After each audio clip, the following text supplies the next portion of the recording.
Ayun nga naman. Pero gusto mo muna mag-mall tayo? Kaya mo tapusin niya mamaya? Oo. Oh. Tatlo, dalawa. Libing tatlo. Kaya mo ang tapusin yung 13? Oo. Opo. Halika na. Gusto mo ba bilang kita ng game ngayon? Oo. Opo. Pero yun na yung regalo ko sa Pasko.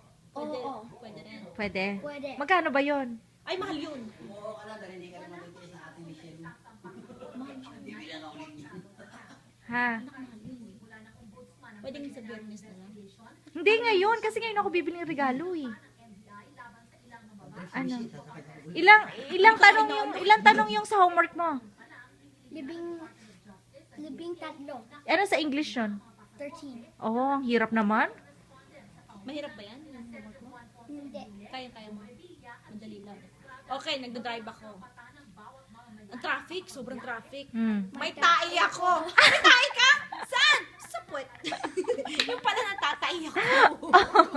Pag sinabing may tae ka, kala ko sa sapatos, sasakay lang saan. May tae ako. Ha? Saan? Sa puwet. Casual eh. Sabi ko, tanga, sabi mo natatay ka. Hindi, may tae ka talaga. Halika na. Ano? Say this in Tagalog. Let's go to Great Mall. Puntain kayo sa Great Mall.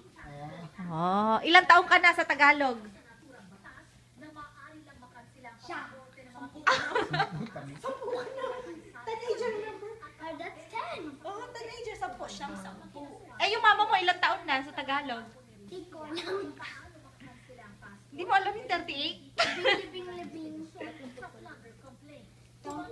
Tatlo. Tatlo, walo.